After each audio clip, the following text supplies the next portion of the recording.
Sepanjang sejarah, banyak kitab telah diklaim sebagai wahyu Tuhan. Namun, bagaimana cara memastikan bahwa sebuah kitab benar-benar berasal dari Tuhan dan bukan hasil rekayasa manusia? Apakah semua kitab suci yang ada saat ini masih asli, ataukah telah mengalami perubahan seiring waktu? Sebuah kitab suci sejati harus memiliki keunikan yang tak dapat ditiru oleh manusia. Ia harus sempurna, terbebas dari kontradiksi, serta relevan di setiap zaman. Lebih dari itu, ia harus tetap terjaga dari perubahan, tanpa ada satupun tambahan atau pengurangan yang dapat mengaburkan pesan aslinya. Di antara semua kitab yang diklaim sebagai wahyu, hanya Al-Quran yang menjamin keaslian isinya sejak pertama kali diturunkan hingga hari ini. Dalam Al-Baqarah ayat 2, Allah menjamin bahwa Al-Quran itu adalah kitab yang tidak ada keraguan di dalamnya. Dan Allah sendiri telah berjanji untuk menjaga Al-Quran dari segala bentuk perubahan atau penyimpangan. Allah berfirman, "Sesungguhnya kamilah yang menurunkan Al-Quran, dan sesungguhnya kami benar-benar akan menjaganya." Quran Surat Al-Hijr ayat 9. Tak ada kitab lain yang memiliki jaminan seperti ini.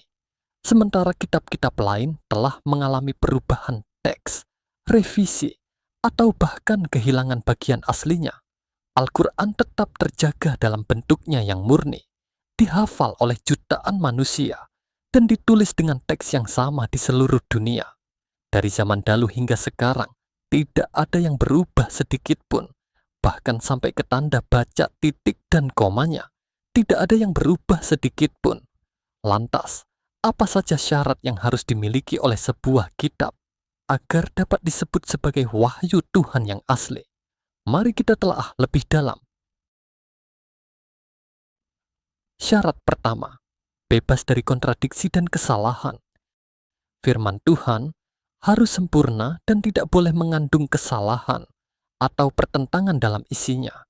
Jika suatu kitab mengandung kontradiksi, itu menjadi bukti bahwa ia bukan berasal dari Tuhan, karena Tuhan Maha Mengetahui dan tidak mungkin keliru. Dalilnya adalah surat An-Nisa ayat 82. Maka apakah mereka tidak mentadaburi Al-Quran? Sekiranya Al-Quran itu bukan dari sisi Allah, tentulah mereka akan menemukan banyak pertentangan di dalamnya. Sejarah menunjukkan bahwa banyak kitab selain Al-Quran mengalami perubahan dan memiliki pertentangan internal. Sebagai contoh, dalam beberapa kitab yang diklaim sebagai wahyu, terdapat perbedaan dalam silsilah para nabi atau kontradiksi dalam hukum yang ditetapkan. Sementara itu, Al-Quran sejak diturunkan tetap satu tanpa ada satupun ayat yang saling bertentangan. Syarat kedua, tidak dapat ditiru atau ditandingi. Salah satu bukti bahwa kitab tersebut benar-benar dari Tuhan adalah bahwa manusia tidak dapat meniru sedikit pun, bahkan menandinginya. Jika kitab tersebut bisa ditiru, maka kitab itu bukanlah wahyu dari Tuhan, melainkan hanya karya manusia biasa. Karena apabila seorang manusia bisa membuat sesuatu, sudah pasti ada manusia yang lain yang mampu membuatnya. Makanya dalam Al-Quran sendiri, Allah menantang para manusia yang mengatakan bahwa Al-Quran buatan manusia. Allah berfirman, atau bahkan mereka mengatakan, Muhammad telah membuat-buat Al-Quran itu. Katakanlah, kalau demikian, maka datangkanlah satu surah semisalnya, dan ajaklah siapa saja yang dapat menolongmu selain Allah, jika kamu orang-orang yang benar. Quran Surat Yunus ayat 38. Al-Quran memiliki gaya bahasa yang unik dan tidak dapat ditiru oleh penyair atau ahli sastra Arab hingga saat ini, meskipun mereka terkenal memiliki kefasihan dalam berbahasa. Tidak ada kitab lain yang memiliki struktur linguistik yang setara dengan Al-Quran. Bahkan, dengan kecanggihan teknologi saat ini, para ahli bahasa dan kecerdasan buatan pun belum bisa membuat satu surah yang memiliki keindahan, makna, dan pengaruh seperti Al-Quran. Banyak orang yang mencoba untuk menandingi Al-Quran, tetapi semuanya gagal. Kitab-kitab lain seringkali bersifat kering atau terlalu subjektif, sementara Al-Quran tetap otoritatif dan penuh hikmah. Syarat ketiga, terjaga keasliannya sepanjang zaman. Sebuah kitab yang diklaim firman Tuhan harus tetap murni tanpa perubahan sedikit pun. Tidak boleh ada tambahan atau pengurangan, karena Tuhan sendirilah yang menjamin keasliannya. Jika sebuah kitab mengalami perubahan, maka itu adalah bukti bahwa kitab tersebut telah diubah oleh manusia dan bukan lagi wahyu Tuhan yang asli. Allah berfirman, sesungguhnya kamilah yang menurunkan Al-Quran, dan sesungguhnya kami benar-benar akan menjaganya. Quran Surat Al-Hijr ayat 9. Al-Quran adalah satu-satunya kitab suci yang tetap dalam bahasa aslinya, bahasa Arab, tanpa perubahan sedikit pun. Kitab-kitab lain, seperti Injil dan Taurat, mengalami perubahan versi dan penambahan atau penghapusan ayat dari generasi ke generasi. Al-Quran telah dihafal oleh jutaan orang sejak zaman Nabi Muhammad hingga saat ini, sehingga mustahil untuk diubah tanpa segera diketahui. Manuskrip Al-Quran yang ditemukan sejak abad ke-7 Masehi masih sama dengan Al-Quran yang dibaca saat ini, membuktikan bahwa ia tetap terjaga keasliannya. Bahkan apabila ada satu kata saja, atau satu tanda baca, titik, atau koma saja yang berubah, itu pasti akan diketahui. Maka, apabila semua catatan di muka bumi ini musnah, satu-satunya kitab yang bisa ditulis ulang dan akurat dengan cepat hanyalah Al-Quran. Adakah kitab di dunia yang seperti ini selain Al-Quran? Syarat keempat, mengandung petunjuk yang universal dan sesuai dengan fitrah manusia. Wahyu, Tuhan harus memberikan pedoman yang berlaku bagi seluruh umat manusia, tidak hanya untuk satu kaum, ras, negara, atau satu periode tertentu. Ajaran dan hukum dalam kitab tersebut harus relevan sepanjang masa dan selaras dengan fitrah manusia. Allah berfirman, dan kami tidak mengutusmu, Muhammad, melainkan kepada seluruh umat manusia sebagai pembawa kabar gembira dan sebagai pemberi peringatan, tetapi kebanyakan manusia tidak mengetahui. Quran Surat Saba ayat 28.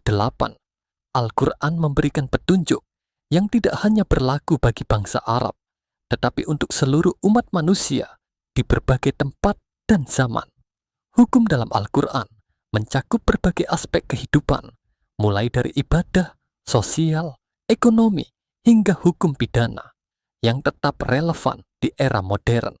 Al-Quran memberikan panduan yang sesuai dengan fitrah manusia, seperti konsep keadilan, kasih sayang, kebersihan, kejujuran, dan kerja keras. Kitab-kitab lain seringkali terbatas pada satu bangsa atau satu masa tertentu, sehingga ajarannya tidak selalu bisa diterapkan dalam konteks modern. Syarat kelima, mengandung kebenaran yang tidak bertentangan dengan fakta ilmiah.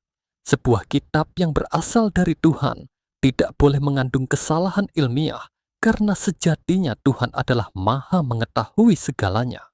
Jika ada ayat dalam kitab tersebut yang bertentangan dengan fakta ilmiah yang terbukti benar, maka itu menjadi bukti bahwa kitab itu bukan wahyu Tuhan. Kami akan memperlihatkan kepada mereka tanda-tanda kebenaran kami di segenap penjuru dan pada diri mereka sendiri, sehingga jelaslah bagi mereka bahwa Al-Quran itu adalah kebenaran. Tidakkah cukup bahwa Tuhanmu menjadi saksi atas segala sesuatu? Quran Surat Fussilat ayat 53. Di antara bukti bahwa ilmu Al-Quran tidak bertentangan sedikit pun dengan ilmu pengetahuan modern adalah penciptaan manusia. Al-Quran menjelaskan dengan detail bahwa manusia diciptakan dari air mani yang berkembang menjadi segumpal darah, seperti yang tertulis dalam surat Al-Alaq ayat 2. Fakta ini baru diketahui secara ilmiah setelah ditemukannya embriologi modern. Padahal Al-Quran diturunkan pada masa ilmu pengetahuan, belum seperti sekarang, dan belum ditemukannya mikroskop. Tetapi Al-Quran tidak ada sedikit pun kesalahan dalam menjelaskannya. ekspansi alam semesta, Al-Quran menyebutkan bahwa alam semesta terus mengembang, seperti yang tertulis dalam surat Az-Zariyat ayat 47. Inilah fakta yang baru bisa dibuktikan oleh sains di abad ke-20. Siklus hujan. Al-Quran menjelaskan bagaimana hujan terbentuk melalui proses penguapan, pembentukan awan, dan turunnya hujan, seperti yang tertulis dalam surat An-Nur ayat 43. Penjelasan ini sesuai dengan ilmu meteorologi modern. Kitab-kitab lain seringkali mengandung kesalahan ilmiah, seperti keyakinan bahwa bumi datar atau bintang dapat jatuh ke bumi, yang bertentangan dengan fakta ilmiah yang telah terbukti. Setelah menelaah 5 syarat utama sebuah kitab suci yang benar-benar berasal dari Tuhan, hanya satu kitab yang memenuhi semuanya, Al-Quran. Ia bebas dari kontradiksi, tidak dapat ditiru, terjaga keasliannya, memberikan petunjuk universal yang sesuai dengan fitrah manusia, serta mengandung kebenaran ilmiah yang terus terbukti seiring kemajuan zaman. Namun, meskipun bukti-bukti ini telah terang benderang, masih ada orang yang meragukan atau bahkan menolak kebenaran Al-Quran. Sebagian mungkin berpaling karena prasangka, sebagian lagi karena mengikuti tradisi nenek moyang tanpa menelaahnya secara objektif. Allah telah menggambarkan sikap mereka dalam firman-Nya, dan mereka berkata, "Hati kami sudah tertutup dari apa yang Engkau serukan kepada kami. Telinga kami tersumbat, dan antara kami dan Engkau ada dinding penghalang. Maka lakukanlah sesuai keyakinanmu. Sesungguhnya kami pun tetap pada keyakinan kami." Quran Surat Fussilat ayat 5. Bagi mereka yang meragukan kebenaran Al-Quran, tantangan dari Allah masih terbuka sampai sekarang. Coba buat satu kitab atau bahkan satu surah saja yang bisa menandinginya. Jika Al-Quran hanyalah buatan manusia, seharusnya ada yang mampu menirunya. Apalagi zaman sekarang kecerdasan buatan sudah berkembang. Namun, lebih dari 1400 tahun telah berlalu, dan tidak ada seorang pun yang berhasil melakukannya. Maka, bagi siapa saja yang masih mencari kebenaran, Al-Quran bukan hanya layak untuk dibaca, tetapi juga direnungkan dan diuji kebenarannya. Apakah Anda berani menerima tantangan ini, atau justru memilih untuk mengabaikan bukti yang telah Allah berikan? Jawabannya ada di tangan Anda. Maha benar Allah atas segala firman-Nya. Apabila ada kekurangan atau kesalahan, kami mohon maaf. Dan silahkan tulis pendapat kamu di kolom komentar. Apabila ada yang tidak sependapat dengan video ini, maka silahkan bantahlah Al-Quran. Tentu bantahlah dengan bukti yang kuat, jika kalian bisa membantahnya.